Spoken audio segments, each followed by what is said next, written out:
Hi hello ఎలా ఉన్నారు అందరూ? ఈరోజు వచ్చేసి మనం ఒక ఇంట్రెస్టింగ్ రెసిపీ డిస్కస్ చేద్దాము అండ్ ప్రిపేర్ చేద్దాము. దీని పేరు వచ్చేసి కడ్డూచా గోడ్ అంటారు. సింపుల్గా చెప్పాలంటే పంకిన్ పూరి అనుకోవచ్చు.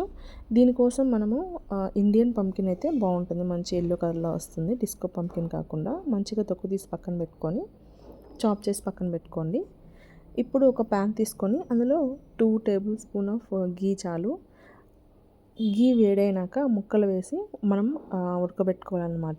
ఉడకబెట్టే ప్రాసెస్ ఏంటి అంటే, గీ వేడైనాక అందులో ముక్కలన్నీ వేసిన తర్వాత పైన మూత పెట్టి అందులో కొంచెం వాటర్ పోసేస్తే అవి ఉడుకుతాయి అన్నమాట మంచిగా. మొత్తం మంచిగా బాయిల్ అవ్వడానికి ఒక 15 to 20 మినిట్స్ పట్టింది.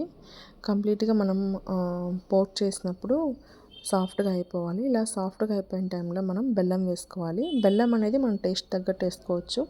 ఇందులో తర్వాత మనం ఫ్లోర్ కలుపుతాం కాబట్టి కొంచెం ఎక్కువ బెల్లమే పడుతుందన్నమాట.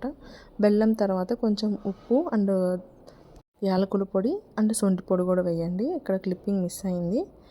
అవి వేసి మంచిగా మ్యాష్ చేసుకోవాలి. చాలా మంచి ప్యూరీ లాగా వచ్చేస్తుంది అనమాట. దాన్ని తీసి పక్కన పెట్టుకొని కంప్లీట్గా ఆరిన తర్వాత నేను ఇక్కడ మల్టీగ్రెయిన్ ఆటా తీసుకున్నాను.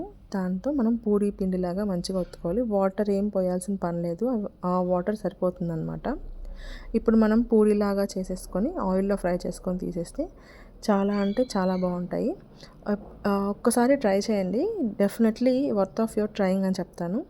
అండ్ పంకిన్ అంటే చాలా మంచిది కాబట్టి పిల్లలు మనం డైరెక్ట్గా పంకిన్ ఇచ్చినా కానీ బాయిల్ చేసి ఇచ్చినా కానీ ఏ విధంగా తీసుకోరు మా పిల్లలు. అందుకోసమనే నేను ఇలా ప్రిపేర్ చేస్తున్నాను.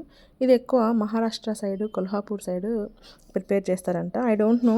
నాకు మహారాష్ట్ర, గుజరాత్ ఫుడ్ అంటే చాలా ఇష్టం అనమాట. అందుకే ప్రిపేర్ చేస్తూ ఉంటాను.